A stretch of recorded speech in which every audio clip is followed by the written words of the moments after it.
Today's episode was recorded live at Toronto's Royal Conservatory of Music on October 31st, 2025. You can watch the video versions of this and past conversations at our website, singforscience.org. Please be sure to check out our other episodes, including Renée Fleming's first appearance on the show back in 2020 with a Parkinson's researcher. Don't forget to click subscribe and please rate the show on your favorite podcast platform.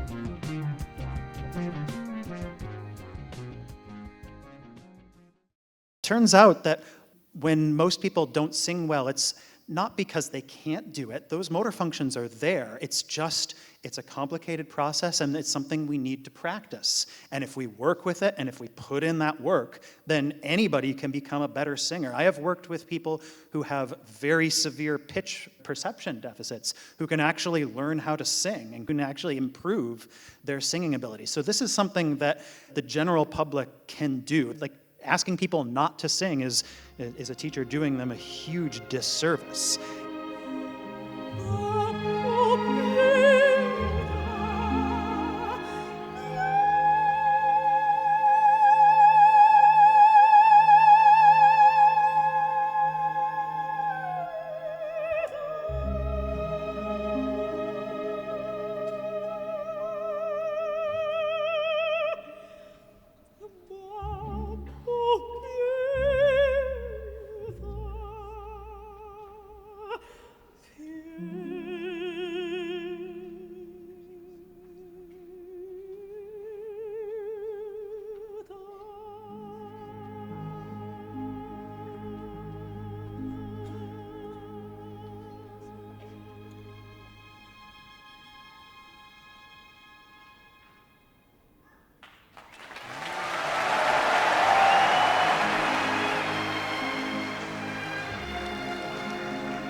Welcome to Sing for Science, the show where musicians and scientists talk about music and science. I'm your host, Matt White.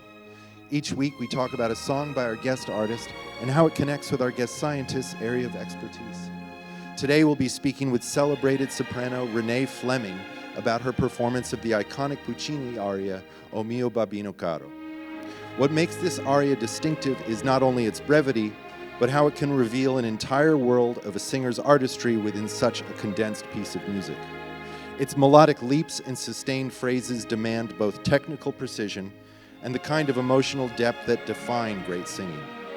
Renée is also founder of Music in Mind, an initiative that explores how music engages the brain, promotes healing, and deepens our understanding of human emotion and well-being. Also joining us is neuroscientist and director of research at the Royal Conservatory of Music, Dr. Sean Hutchins. Dr. Hutchins is an expert in the science of vocal perception and production, a pair of processes so complex yet so elegantly integrated that they unite body, mind, and emotion. His work reveals how singing requires the intricate synchronization of systems, from breath and motor control to memory and feeling, offering scientists a unique window through which we can study the human brain. The title of this week's episode on the podcast is O mio Babbino Caro, the anatomy and neuroscience of singing. Royal Conservatory of Music, please help me give a warm welcome to Renée Fleming and Sean Hutchins. Thank you. Thank you so much for joining me here. Now, as I revealed to the crowd, Renée, you were one of the first guests on my show when I started a few years ago. And I listened back to the episode, and you said something that really resonated with me in my experience as a musician, because I'd asked you what inspired you to start researching this connection between music and mind. And you said that as a singer, you had been for so long fascinated by the physiology of something that requires so many involuntary systems, things that we can't see, and you wanted to know more about it. No, absolutely. It's insane that we learn to sing at the level that we do, because it's just, there's only the little bit of control over the breathing mechanism that we have, and otherwise we're kind of imagining what we could do and trying to coax the body into following suit.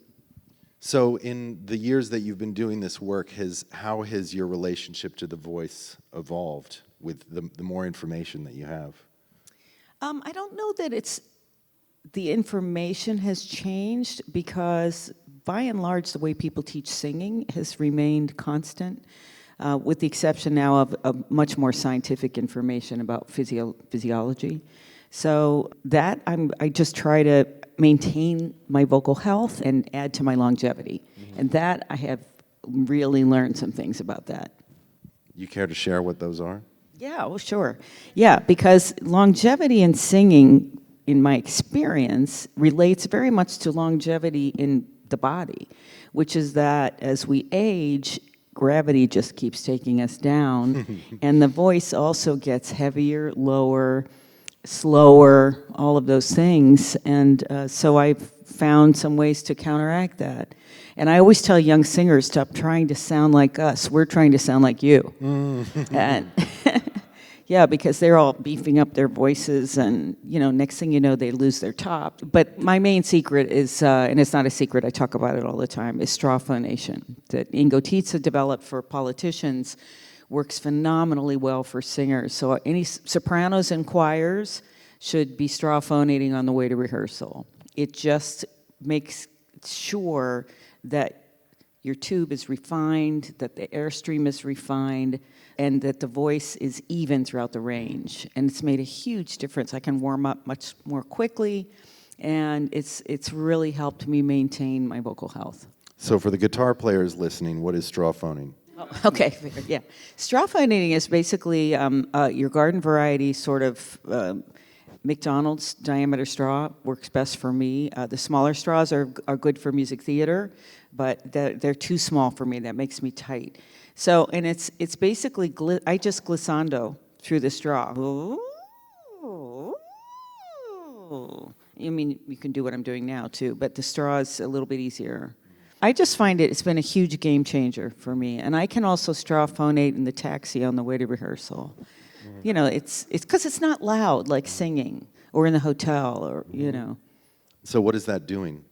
It relaxes everything. The larynx stays relaxed. With that, you cannot use more muscle. You can't use more breath pressure. So it maintains an equal stream of air, because basically you're limiting the size of the tube. Whereas if you try to do that with singing, it's much more complex. And then you hope to apply that to your actual singing. And young singers, for instance, who have difficulty singing through the passaggio, getting into their high range on a phrase, I'll say, sing it through the straw and try to remember what that felt like. You talked about how science has informed our understanding of the physiology, and as a singer that has perhaps transformed the practice. Let's talk about the actual physiology. Sean, if you could, just walk us through what's up on this slide here. Sure. So the voice works pretty much like any other instrument. When you create a musical sound, you need something to create pressure, to create a source of energy. For singers, that is the lungs and the diaphragm. Interesting thing many people may not know, it's not actually the lungs that are creating that pressure, it's the diaphragm pushing that air out of the lungs. The lungs are more like a sac. Then you also need something in order to create a pitch, and in the voice, that is the vocal folds. And we create the pitch by pushing air out through the vocal folds. When they're held at certain tightnesses, then what's called the Bernoulli effect will take effect. This creates a lot of pressure for the vocal folds to move together, and then that stops the flow of the air. The Bernoulli effect is removed, then the pressure builds up from beneath the lungs, and the vocal folds come back apart.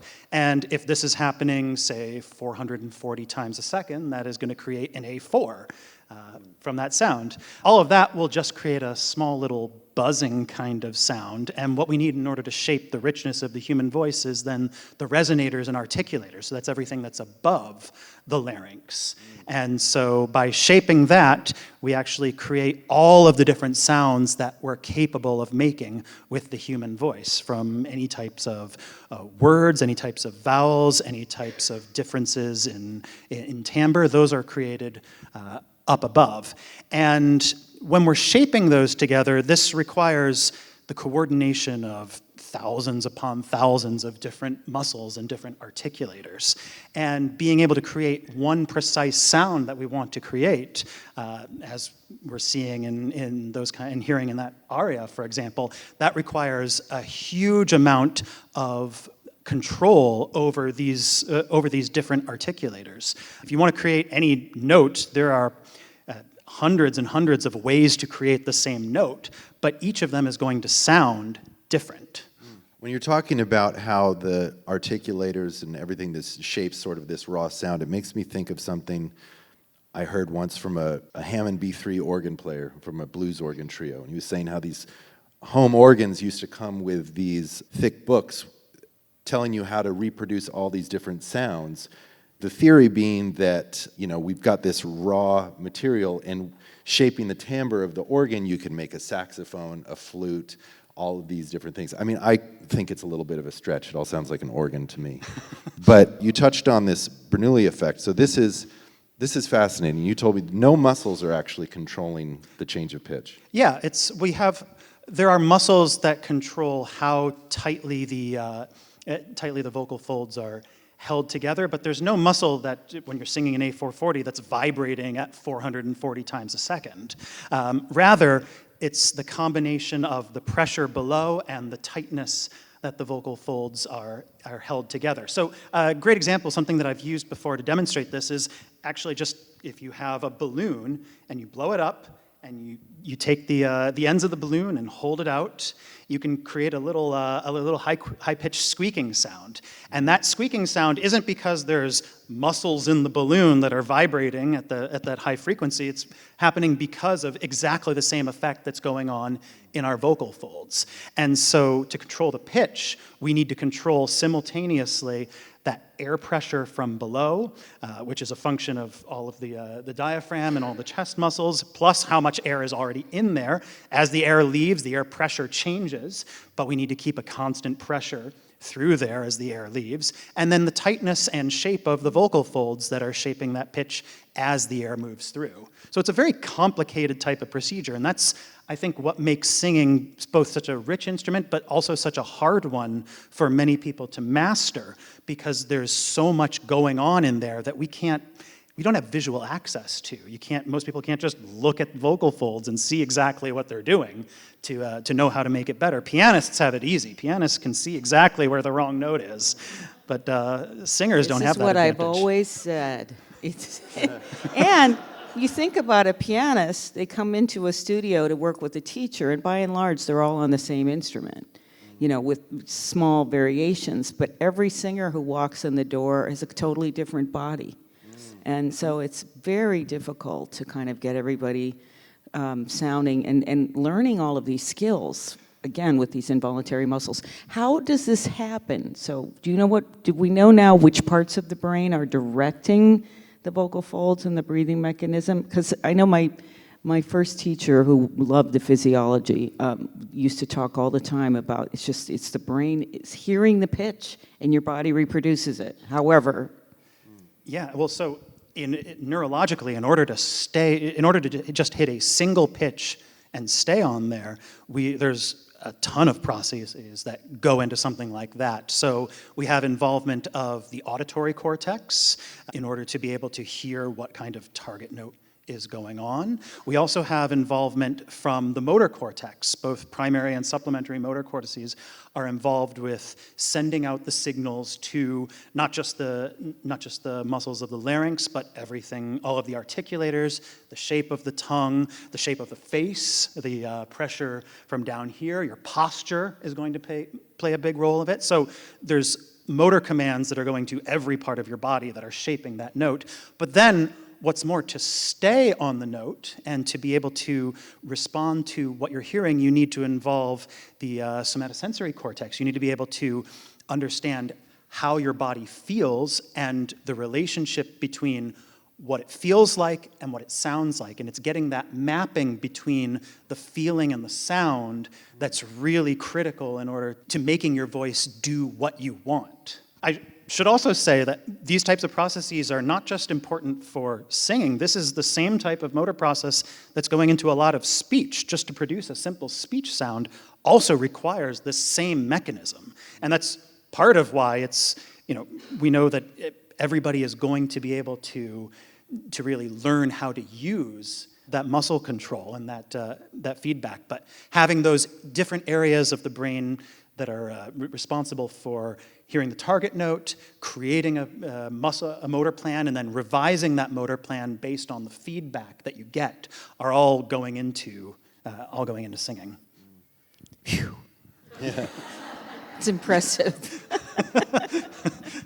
Could we talk just briefly about this aria? Because I want to know, this interval here, I believe these are the lowest and the highest notes in the aria, an A flat and then an E flat above the octave. Is that, I'd be curious to know, how do you approach each of those two different notes at either end of the spectrum? Is that A flat on the lower end of a soprano's register?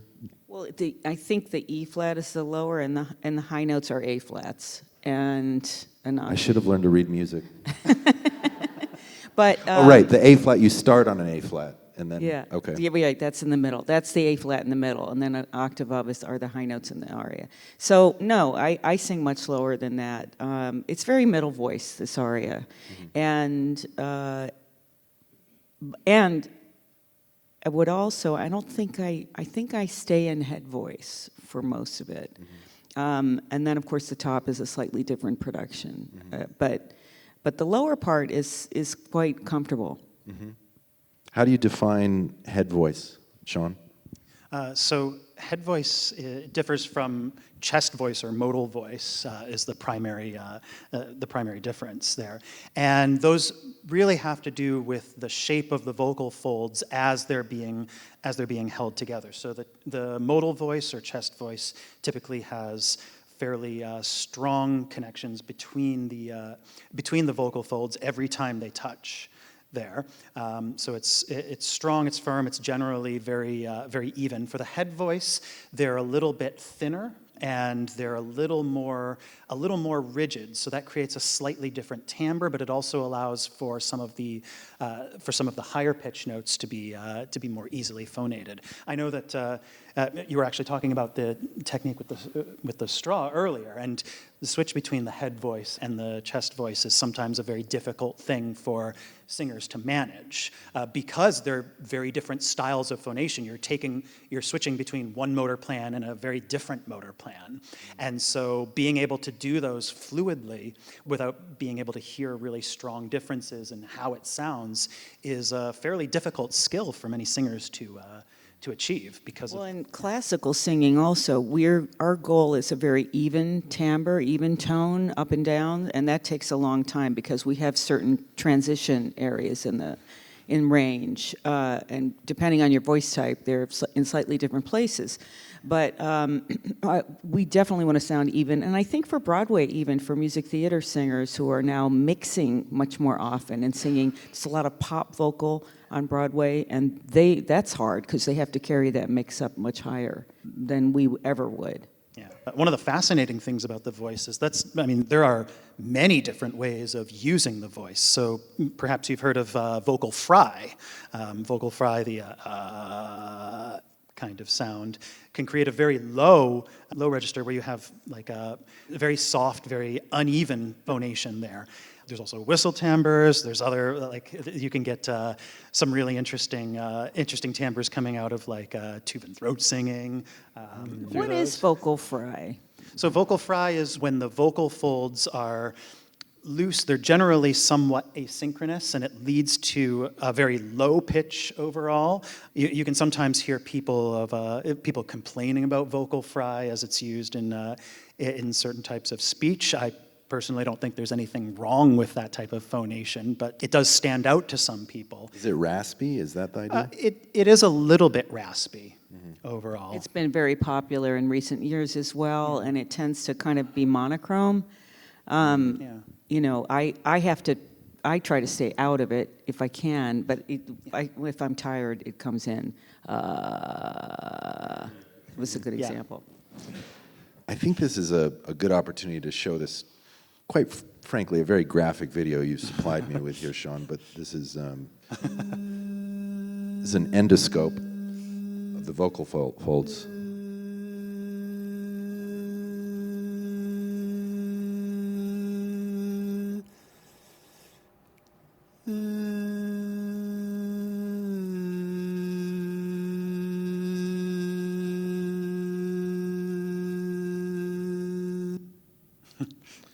How do you sing with an endoscope down your throat? I'm glad I don't have to. From what I understand, it's quite uncomfortable. Do any of you know the countertenor Anthony Roth Costanzo? He's done a lot of opera.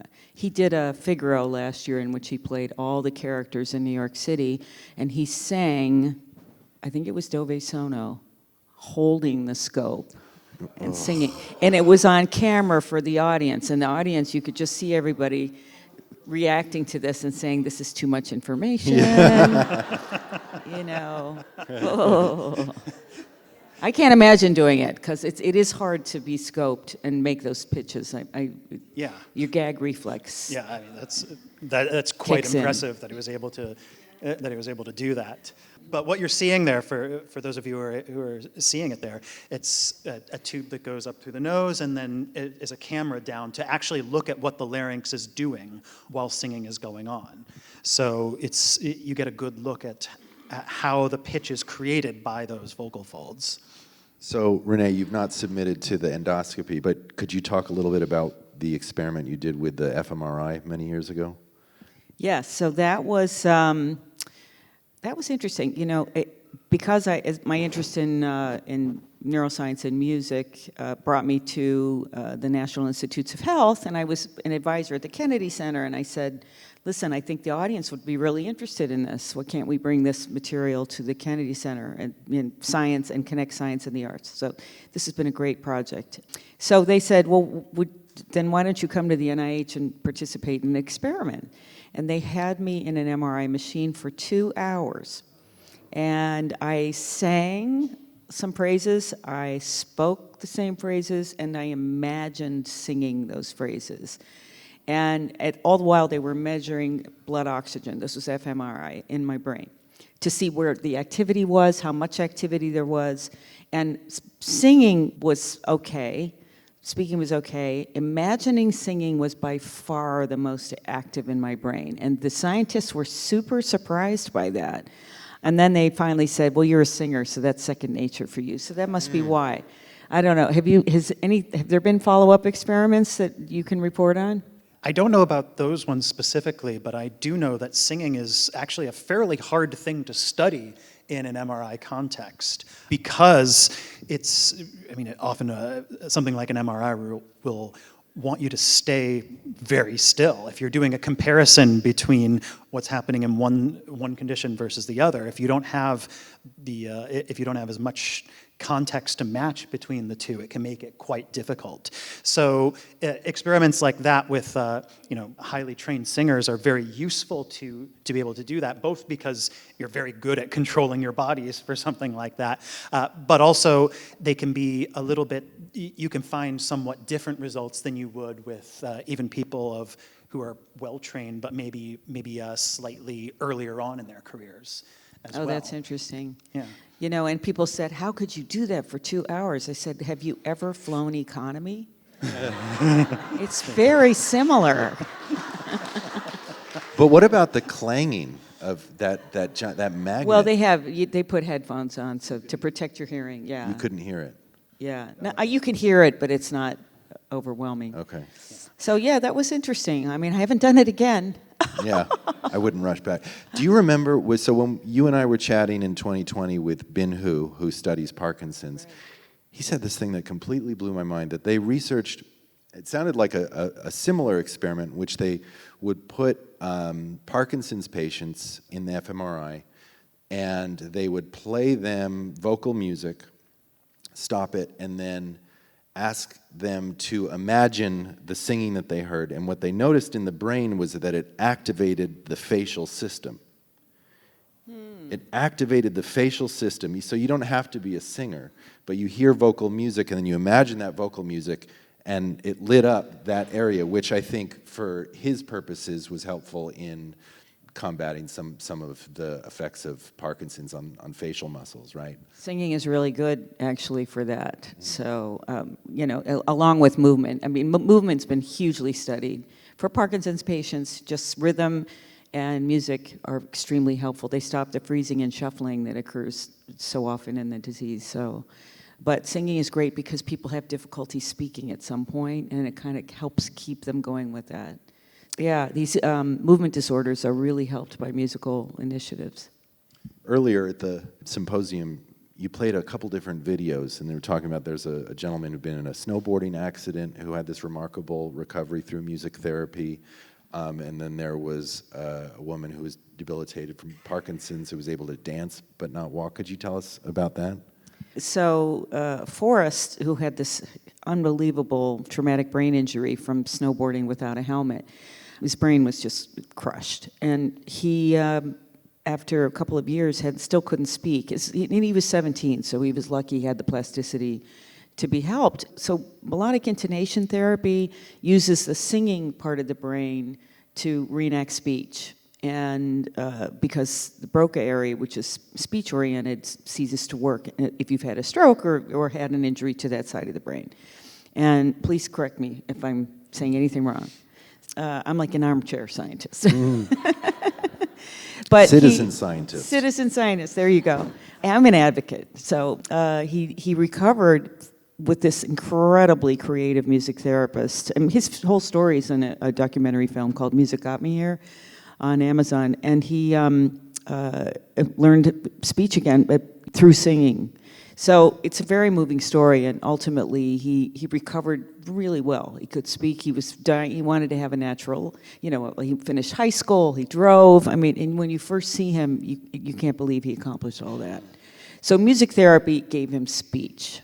The rest of was a lot of surgeries and physical therapy. It was a very long treatment. He was near Johns Hopkins, so that's how that happened. And what about the footage of the guy who, when given prompts to ask a question, he couldn't do it through speech, but then could sing it? Could I have some water? Isn't that amazing? Isn't that amazing? Same thing, same therapy, actually. Because he had a stroke that affected Broca and the whole speech center of the brain. And I would say probably in most communities, everywhere, it's not known that if you switch the pathway to singing, you can speak again. It doesn't work for everyone. You have to sort of test it out early on. With stroke, it's sooner you have various interventions and help, the better. But with this guy, it was one session with a music therapist, and he could speak. And what happens is they're singing, I want water, I want water, I want water. And then they can kind of even it out, and pretty soon they don't have to sing at all. It's remarkable. And what about the anthropological evidence that we sang before we spoke? How did we figure that out? Well, if you think about it, I would imagine, and there may be proof at this point. It's very hard to prove these things, obviously, because it's millions of years ago. But you would start by replicating animal sounds for hunting, for communication, tribally. You'd develop your own noises to communicate with each other, but for sure replicating animal sounds. And then eventually it becomes speech. But this is an area I have not studied very much. We've just got about a couple more minutes. Unfortunately, we got to wrap up. But do you have, if you could just sum the entirety of your research in the next 45 seconds. Sure, Matt. So what I would say, I think maybe one of the most important take-home points from the research that I've done, but also a lot of what we've seen out there in the world and trying to work with training musicians, is that singing is an incredibly complex and an incredibly difficult process if you try to break down everything that's happening in there. But this is also the kind of thing that people can do. Anybody can learn how to sing better. I get people, when I tell people that I work on singing, the number one comment that I will get is, oh, I'm a terrible singer. My third grade teacher asked me to just mouth the words to the song, and I can't do anything from there. It turns out that when most people don't sing well, it's not because they can't do it. Those motor functions are there. It's a complicated process, and it's something we need to practice. And if we work with it, and if we put in that work, then anybody can become a better singer. I have worked with people who have very severe pitch perception deficits, who can actually learn how to sing and can actually improve their singing ability. So this is something that the general public can do. Like, asking people not to sing is a teacher doing them a huge disservice. And even later in life, it's something that we can train. Not everybody is going to, like any motor skill, not everybody is going to come at it with the same degree of initial natural talent, but everybody is going to be able to get better at that. And to do that with children, I think, which creates shame at a young age, it's really a disservice to them. How do you teach pitch matching? Pitch matching is it is a really difficult thing. It's kind of the fundamental skill of being able to sing well. There's nobody who sings well who doesn't match pitch well. And if you don't match pitch, then that's limiting your ability to be a good singer. It's really about being able to train that feedback that your body is getting. So one thing that helps a lot is being able to match a voice that sounds somewhat more similar to yours. We've actually we did a really cool study where we recorded people's voices and then just singing any note they like, and then we had them match the pitch of their own voice later on at various heights. And we found that they were better at matching the pitch of their own voice than a different type of sound. So that getting that kind of timbral match is a really good step to getting them to generalize that a little bit more, and then being able to match with a different sounding voice, and then maybe later on with a piano. So, can people learn to sing later in life if they haven't sung? Yeah. It's really just a matter of training that vocal motor apparatus. It's like anything. I mean, I noticed this myself. It's a lot harder to learn new skills now than it was when I was younger, but that doesn't mean that I can't learn new skills. And, we're all trying to get better all the time. So, yeah, I think it's I'm going to be so self-conscious tomorrow night on my performance, thinking about all these things. I wish we had more time. Folks, help me please give it up. Renée Fleming and Sean Hutchins. Be sure to pick up your copy of Renée's book, Music in Mind, Harnessing the Arts for Health and Wellness, wherever books are sold. For more information on Renée's music and public appearances, please visit her website, reneefleming.com. To learn more about Sean's neuroscience research at the Royal Conservatory, click on the About Us tab on the RCM website, rcmusic.com. Sing for Science is co-produced by Talkhouse and made possible in part by a grant from the Simons Foundation. Our music is by Panoram. Social media manager and video editor is Bailey Constas. Location recording was provided by TDS Multimedia, and our digital producer is Keenan Cush. Special thanks to Alex Brose, Carrie Campbell, and everyone at the Royal Conservatory for making today's episode possible. If you like Sing for Science, the best way you can support us is to give us a review, tell a friend about the show, and subscribe on your podcast platform of choice. For more information, please visit singforscience.org and follow us on social media @SingForScience. Thanks for listening.